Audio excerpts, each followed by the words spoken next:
సంవత్సరానికి ఒక్కసారి మాత్రమే జరిగే ఉత్సవంలో రథం చుట్టూ ప్రదక్షిణలు చేసే గరుడ పక్షి.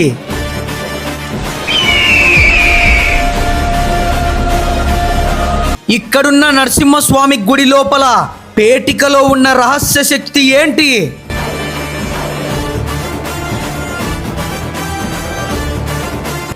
ఆ పేటికను దొంగిలించడానికి ప్రయత్నించిన రాజుగారి భటుడు రక్తం కక్కుని చచ్చిపోయాడు.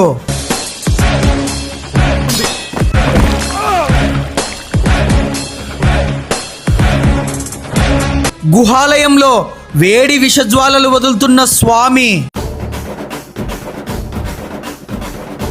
గరుత్మంతుడు వాసుకిని చంపడానికి ప్రయత్నించిన ప్రదేశం ఇదే. వాసుకి సర్పం తపస్సు చేసిన గుహ ఇదే.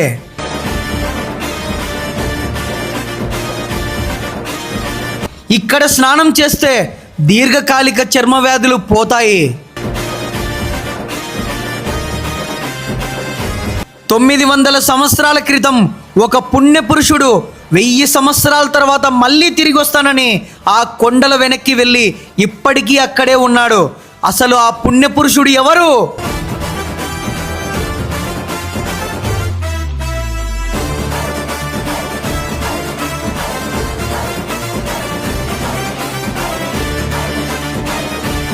Hi friends, welcome to village Vihari channel. ఈ ఒక్క వీడియో 5-6 కంటెంట్ వీడియోలకు సమానం. ఎందుకంటే ఇక్కడున్న గుడి లోపల ఉన్న ప్రతి చరిత్ర కూడా ఒక మిస్టీరియస్ స్టోరీ.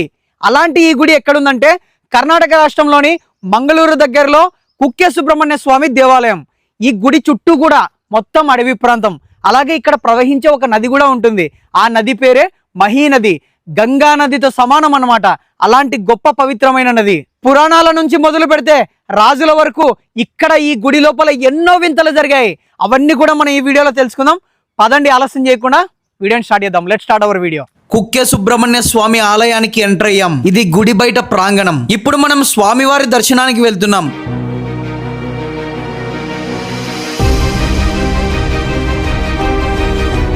ఇక్కడ విచిత్రం ఏంటంటే ఆలయం లోపలికి వెళ్ళనివ్వరు. బయట ఇక్కడ ధ్వజస్తంభం కనిపిస్తుంది కదా, దాన్ని గరుడ స్తంభం అని పిలుస్తారు. ఇది చాలా శక్తివంతమైన స్తంభం. ఇక్కడ నిలబడి దర్శనం చేసుకోవాలి తప్ప లోపలికి వెళ్ళడానికి ఉండదు. లోపలికి కేవలం అనుష్ఠాన పరులు అలాగే మంత్రోపాసనం చేసేవారు మాత్రమే వెళ్తారన్నమాట. మనలాంటి వాళ్ళందరూ కూడా బయట నిలబడి దర్శనం చేసుకోవాలి. మొట్టమొదట కుక్కే సుబ్రహ్మణ్య స్వామి మూల విరాట్ని చూస్తే గనుక చాలా విచిత్రంగా ఉంటుంది. అది కింద పరమేశ్వర లింగం ఉంటుంది, పైన ఆదిశేషుడు ఉంటాడు, ఆ పైన వాసుకి ఉంటాడు, ఆ పైన సుబ్రహ్మణ్యేశ్వర స్వామి ఉంటాడు. అలా వెలిసిన విగ్రహం ఇది. ఆ వాసుకి ఇప్పటికి కూడా ఆయన ఊపిరి నుంచి విషజ్వాలలు వదులుతున్నాడని ఇక్కడ నమ్మకం. ఇది చూడ్డానికి ఒక గుహాలయంలా ఉంటుంది. ఒకప్పుడు దీన్ని కుక్షి అని సంస్కృతంలో పిలిచేవారు. ఆ కుక్షి కాస్త వాడుకలో కుక్కి సుబ్రహ్మణ్యంగా పిలువబడింది. ఆ గుహాలయం నుంచి వచ్చే విషజ్వాలలు ఉపాసన బలం ఉన్న వాళ్ళు మాత్రమే తట్టుకోగలరు.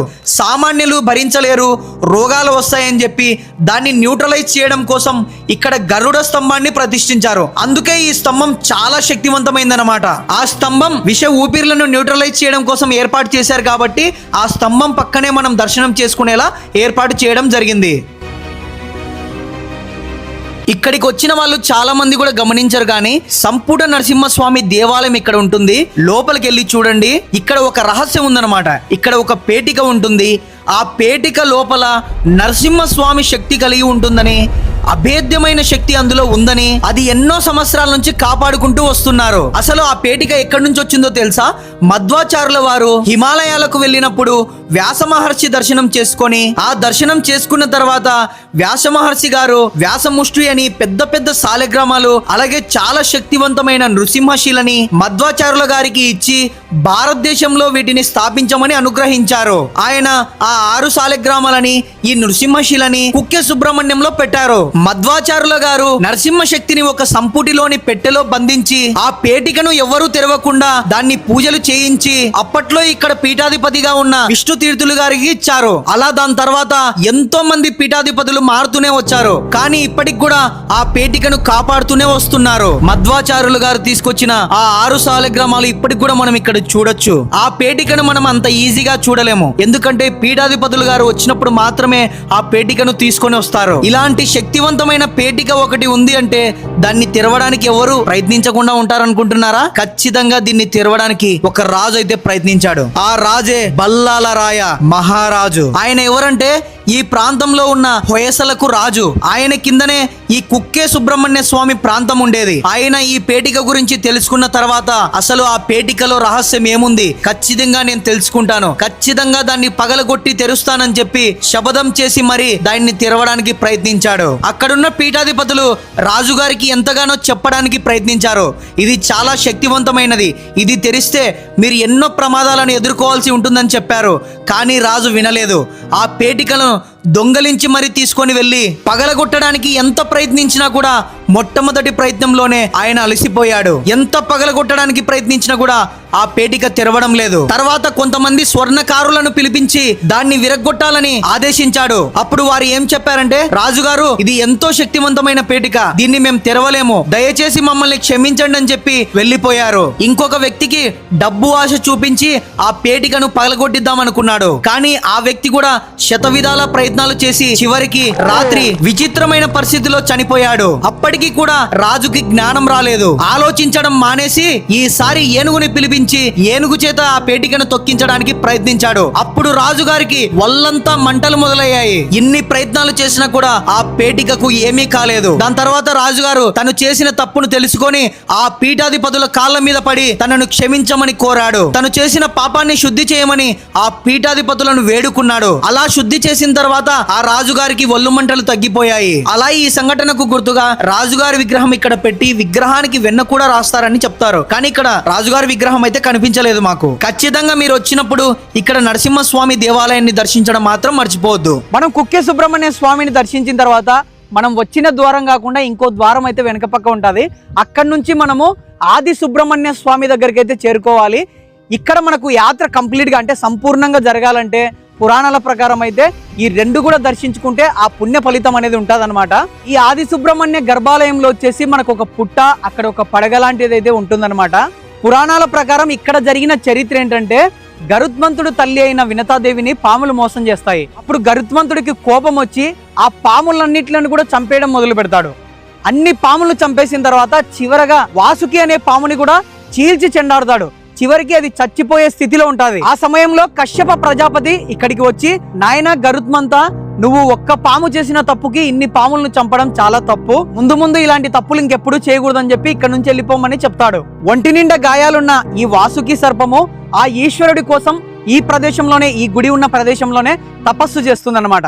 అప్పుడు ఆ ఈశ్వరుడు ప్రత్యక్షమయ్యి, నీ ఒంటి మీద ఉన్న గాయాలు మానాలంటే ఇక్కడ మహీనదిలో వెళ్ళి మునుగు, అప్పుడు నీకున్న గాయాలన్నీ కూడా పోతాయని చెప్పి దర్శనమిస్తాడు.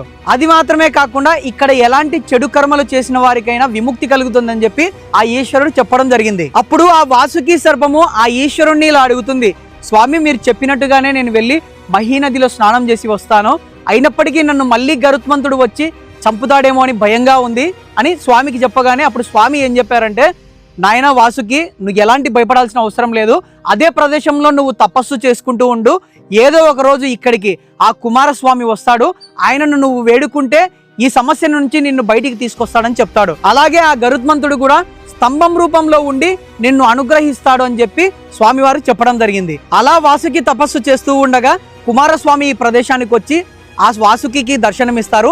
ఆ ప్రదేశమే ఈ ఆది సుబ్రహ్మణ్యం. ఈ ఆది సుబ్రహ్మణ్యము అలాగే ఈ కుక్కే సుబ్రహ్మణ్య స్వామి ఈ రెండు కూడా ఒకే రోజు దర్శించుకుంటే పుణ్య ఫలితం దక్కుతుందని చెప్పి పురాణాల్లో చెప్పడం జరిగింది. బిలద్వారం. నెక్స్ట్ మనం బిలద్వారానికి వెళ్తున్నాము. మీరు ఆది సుబ్రహ్మణ్యం నుంచి కొంచెం ముందుకు వెళ్ళారనుకోండి, మీకు ఎడమ పక్క ఈ బిలద్వారం అయితే కనిపిస్తుంది. ఇక్కడున్న విశేషం ఏంటంటే, పూర్వం ఇక్కడ వాసుకి సర్పం తపస్సు చేసింది. ప్రజెంట్ అయితే మనకు గుహ లోపలికి వెళ్ళడానికి అయితే లేదు, కొద్ది వరకు మాత్రమే మనం వెళ్ళగలము. కానీ ఒకప్పుడు ఈ గుహ లోపలికి కూడా వెళ్ళడానికి దారి ఉండేదేమో, ప్రజెంట్ అయితే లేదు.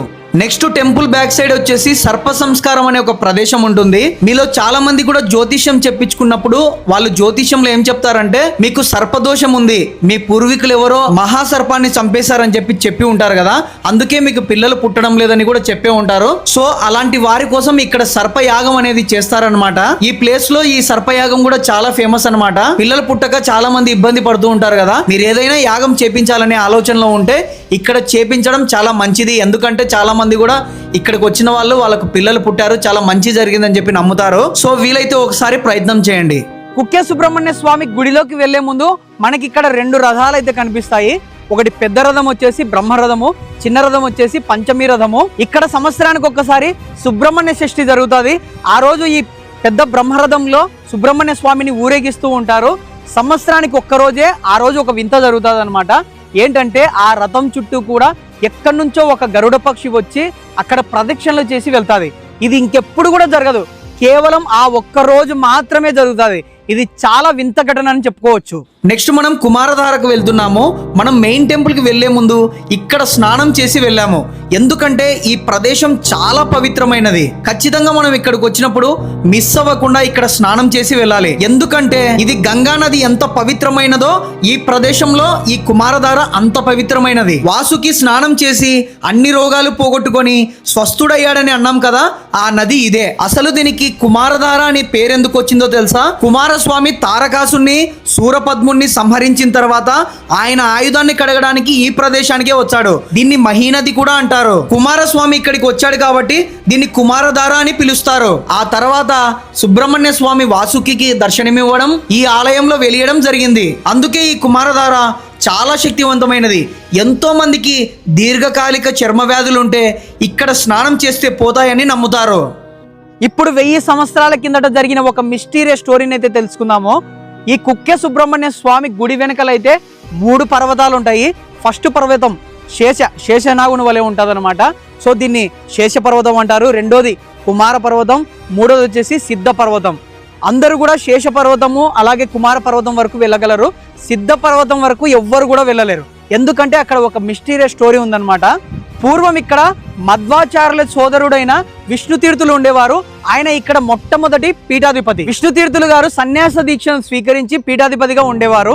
ఆయన తర్వాత అనిరుద్ధ తీర్థులు గారికి ఇచ్చి ఆయన ఏం చెప్పాడంటే చివరి మాటలు, నాకు 1000 సంవత్సరాల తర్వాత ఈ శరీరంతో అవసరం ఉంది, అందుకనే నేను సిద్ధ పర్వతానికి వెళ్తున్నాను. 1000 సంవత్సరాల తర్వాత మళ్ళీ తిరిగి వస్తాను, అప్పుడు ఈ శరీరంతో చేయాల్సిన పని ఒకటి మిగిలి ఉందని చెప్పి అక్కడికి వెళ్ళిపోతారు. వెళ్లే ముందు ఇంకోటి కూడా చెప్తారు, నాతో పాటు కొంతమంది సిద్ధులు కూడా అక్కడ ఉంటారు, మేమందరం కూడా అక్కడ తపస్సు చేసుకుంటూ ఉంటాము, సామాన్య ప్రజలకి అక్కడికి రావడానికి లేదని చెప్పి వెళ్తారు. ఎంతో మంది శేష పర్వతం, కుమార పర్వతం దాకా అయితే వెళ్ళగలిగారు, కానీ ఈ సిద్ధ పర్వతం దాకా వెళ్ళలేకపోయారు.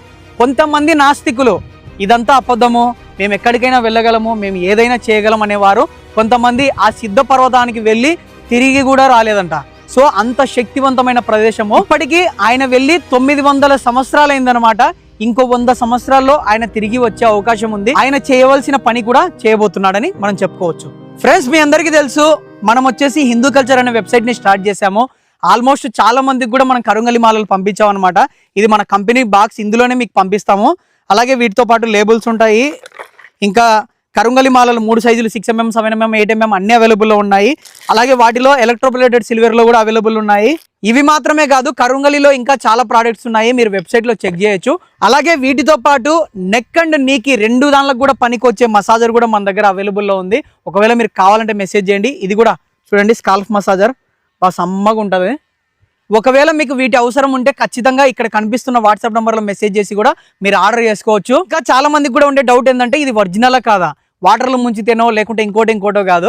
మీరు డైరెక్ట్ ల్యాబ్ టెస్ట్ చేయించుకోండి. మన దగ్గర ఏ ప్రోడక్ట్ అయినా తీసుకోండి, మీరు ల్యాబ్ టెస్ట్ చేయించుకోండి, మీకు ల్యాబ్ టెస్ట్లోనే అర్థమవుతుంది. ఎందుకంటే మనం ల్యాబ్ టెస్ట్ చేయించిన తర్వాతే మీకు సేల్ చేస్తున్నాము. మనం ఫ్యాక్టరీని విజిట్ చేసి అక్కడ జెన్యూన్ ప్రోడక్ట్స్ ఉన్నాయి కాబట్టి మనం వీటిని తెచ్చి మీకు అయితే అమ్ముతున్నాం అనమాట. ఒకవేళ మీకు వీటి అవసరం ఉంటే ఖచ్చితంగా మన దగ్గరే ఆర్డర్ చేసుకోండి. Thank you. ఎక్కడికి వెళ్ళినా కూడా ఏమన్నా వీడియోలు పెట్టడం లేదని అడుగుతున్నారు, ఇంకా కామెంట్లలో కూడా అడుగుతున్నారు అనమాట. సో ఏం లేదు, కొన్ని పర్సనల్ వర్క్స్ వల్ల కొంచెం గ్యాప్ అయితే వచ్చింది. ఇప్పటి నుంచి గ్యాప్ రాకుండా వీడియోస్ పెట్టడానికి అయితే ట్రై చేస్తాము. అలాగే చాలా రోజుల తర్వాత వీడియో పెట్టాం కదా, ఇది చాలా మందికి రీచ్ కావాలంటే నోటిఫికేషన్ అనేది వెళ్ళదన్నమాట. సో కొంచెం వాట్సాప్లో స్టేటస్ పెట్టడానికి ట్రై చేయండి. అలాగే వీడియోని లైక్ చేయండి. మీకు ఏమనిపించిందో కామెంట్ చేయండి. మంచి వీడియోలు తీయడంలో మేము ఎప్పుడు కూడా వెనకడుగు వేయము. ఎంత దూరమైనా కూడా వెళ్ళి మంచి వీడియోలు మీకు అందిస్తాం. థ్యాంక్ యూ సో మచ్ అందరికీ. By, love you.